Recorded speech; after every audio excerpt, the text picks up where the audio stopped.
Übersicht schon mit der neuen Kamera gefilmt, von daher ist diese jetzt hier nicht aufgezählt.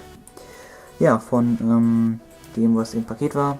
Wie gesagt, die mit der Kamera nehme ich hier gerade auf, von daher ist die hier nicht aufgeführt.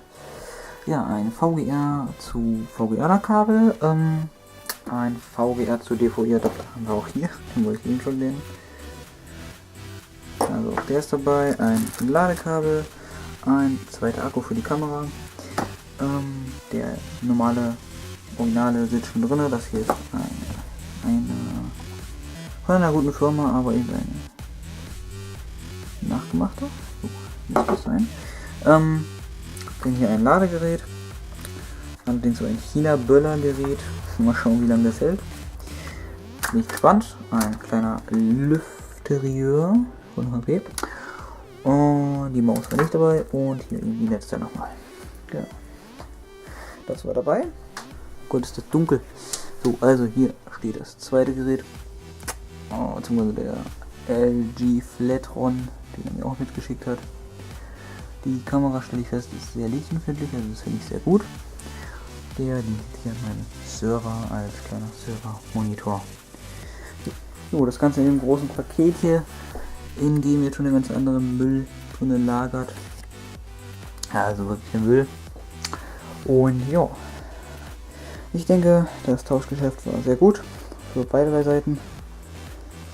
Und ja, bedanke mich nochmal für den sehr netten Tausch, für den schnellen Versand und für die horrenden Versandkosten, die der Oliver leider zahlen musste.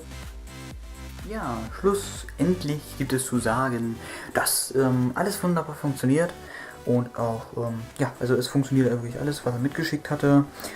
Kleinere Sachen wie das VGA-Kabel habe ich zum Beispiel noch nicht getestet, aber ich gehe davon aus, und selbst wenn, ein VGA-Kabel ist ja auch nichts, das ist eine Kleinigkeit. Dementsprechend, alles andere hat funktioniert. Das kleine HP lädt dort unten fröhlich. Auch das iPhone lädt und die Kamera-Akkus werden auch hervorragend in diesem kleinen in die Wand steck Netzteil geladen. Hier das iPhone. Also kann ich mich wirklich nicht beklagen. Bin sehr froh. Schöner Tausch. Auf, denke ich mal, beiderlei Seiten. Ja, und vielen Dank fürs Zuschauen. Ich hoffe, es hat euch gefallen. Jo, und als nächstes Video würde ich mal schauen, was denn so kommt. Wahrscheinlich das Video, wozu mich der liebe Oliver auch nominiert hat. Seinen Kanal findet ihr nochmal hier verlinkt. So, irgendwie da. Und ja, bis zum nächsten Mal und haut rein.